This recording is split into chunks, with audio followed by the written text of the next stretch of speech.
Big what lace who? They ain't what mates do. Got a lot of girls that'll love to replace you. Tell it to your face, boo, not behind your back. Niggas talk shit, we never mind that. Funny, never find that. Puff a down stack, right hot shit. Make a nigga say rewind that. Yo, what's up, guys and girls?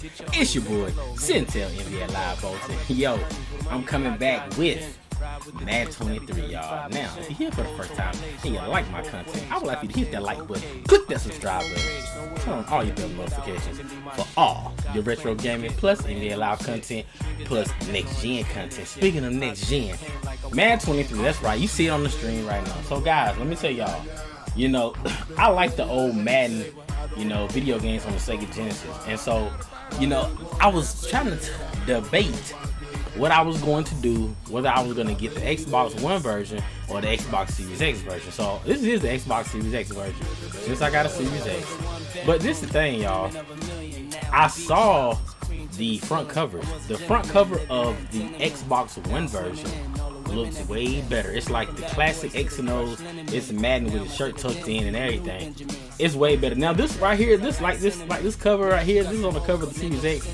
That's cool and stuff when he was young, but I remember Madden as Madden, you know what I'm saying, as like Madden on the Sega Genesis, you know, not like young Madden. So when he was, you know, coaching or whatever, it was more like when he was broadcasting. So guys, we have the experience level. I'm just gonna stay at pro. We got all pro, all Madden, rookie. I'm gonna stay at pro, you know, simulation. And the Dolphins, y'all know my team, the Dolphins. Speaking of the Dolphins, yes, we come to play, man. You know my boy Tyreek Hill. And what we got? We got new skill-based passing. Okay, skill-based passing, placement power, classic passing. Let's see here. Let's see, try and go. We're gonna try this right here. But yo, it's Madden 23, man. And to be honest with y'all, oh man, the Dolphins, man. And that's my boy, man, that went to didn't he go to Alabama? Yeah. Oh yeah. Look at that boy Tyreek Hill, man. Yo, we come to see my boy Odell Beckham and Tyreek Hill, man. Y'all already know, man. Let me see the lobby, man. Okay, Tyreek Hill, man. I failed. So y'all, that's cool, whatever, man. Let's quit that game, man. We were actually gonna get into some Madden gameplay, y'all. You know what I'm saying? Because this new skill base is cool. Select, continue. Classic passing set. We're gonna do the classic passing set. And so y'all, you know, another thing that I want to make a video on is the classic Madden team. So let me see here. I don't know. Oh man, look at my boy Deion Sanders over there and Randy Moss and Brett Favre. Ooh wee. Oh man, come on, man. We gotta go right here. Seal that pro ready. And let's check this out, y'all. We can at least see. This is Coliseum Stadium, clear weather. All right, so we're gonna at least see, you know, the presentation of NFL John Madden. And guys, I will be back with some gameplay. To the coach, the John Madden Legacy Game. I'm Brandon Gaudin here to take you through the proceedings, and coming up, we're going to tell the story of a man who was truly larger than life. CD, your thoughts on John Madden and what he meant to the sport he loved so much? For me, Brandon, it's the word joy. He brought that to the game of football, brought the game to so many people. He stayed involved his entire life, and moving forward, when you think of football, you're always going to think John Madden. The Coliseum back to its original 70s glory. What a scene in the East Bay, and we're underway in the John Madden Legacy Game. And it's the cusp of doing it very successfully. Yeah, you think back to that period, those early days as the coach of the Raiders, the late 60s in AFL, and then in the NFL in the early 70s. Coach was a guy who was ahead of his time. The Raiders were one of the first teams to have mini camps, one of the first to film practice, because he wanted to practice coaching as much as he could. And his teams, they were successful right from the start of his head coaching tenure. A good pickup there, 21 yards. So as we mentioned at the top, let's take you through the life of John Madden. And, you know, it's very fitting that we're here back in the Bay Area, not just because John's so associated with Raider football, but also because this was where he spent his former Alan Hancock, and then later at San Diego State University under another legendary coach, the guy who could throw it around pretty well, Don Coryell.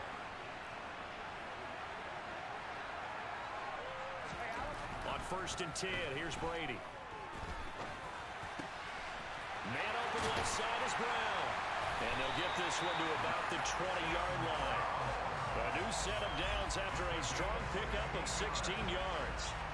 Charles, you know, it was in the early 1960s that a young John Madden made the acquaintance of the complete pass. One of these quarterbacks going to learn. You don't get extra points for how hard you throw the football. Vinatieri's kick is good. And the AFC on the board first. It's 3-0. So they're able to end that drive with 3 points in this one-possession ball game. And ideally, you want to end every drive with points. Most quarterbacks have told us end it with a kick, right? A PAT, that's number 1. Field goal you'll take.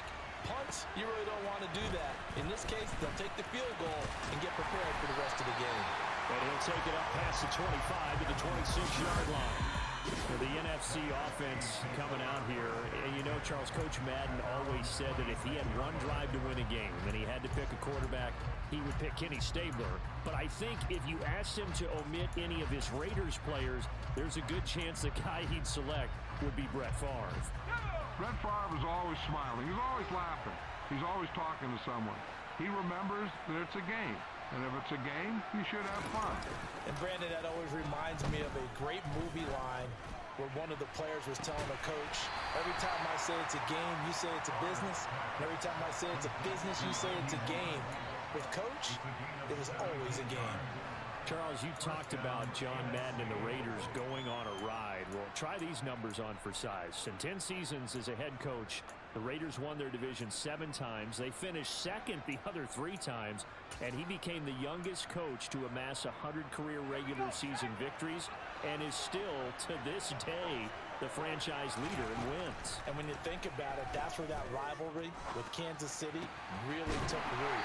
As did the expression commitment to excellence. And boy, was it personified by the players who played for Coach Madden. On offense, how about quarterback Kenny Stabler, wide receiver Cliff Branch, wide receiver Fred Biletnikoff, tight end Dave Casper, to name a few. How about those great linemen he had? Center Jim Otto, guard Gene Upshaw, tackle Art Shell, all of them in the Pro Football Hall of Fame.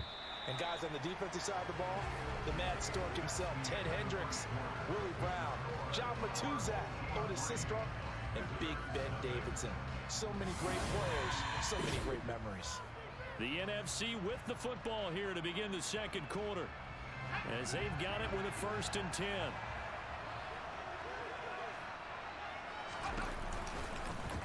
And right side, they're going to go option here. And he is going to lose yardage here. That's going to wind up a loss of a full 3 yards on 1st down. Charles, you think about all the success that John Madden had as an NFL head coach, and he had plenty, and we talked about it, including the 10 straight winning seasons, a Super Bowl title. But like any great coach, he also suffered through a few tough losses along the way as well. And Brandon, those tough losses came in high-stakes games because they always had such great success. Think about it this way. 6 times in his 10 years, the Raiders were knocked out near the AFL championship game or the AFC championship game. But might be a divisional round exit. That's the one that bothered him most of all. 3 River Stadium, December 1972. Yes, the Immaculate Reception game. Franco Harris grabbing the ball that was deflected. Almost at his shoe tops, he picked it up and took it in for a game-winning score to give the Steelers a 13-7 victory. And partner, anyone who loves black and silver still doesn't believe that ball hit anyone in black and silver that day, and that play should never have counted. On 1st and 10, it's Sanders.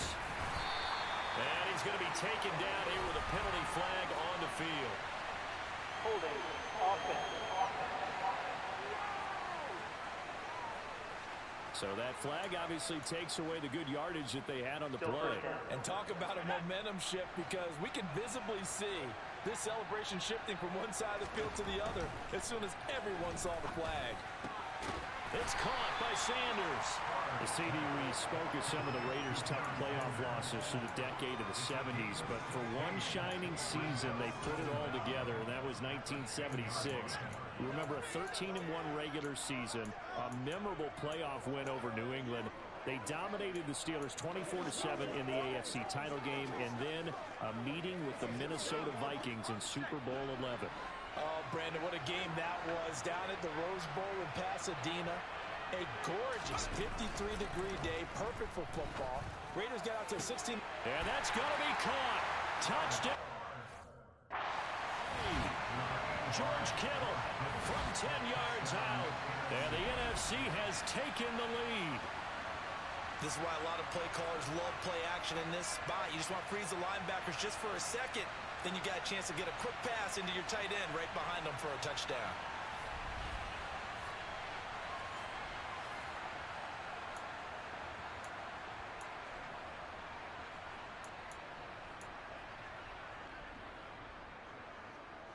Morton Anderson now for the extra point.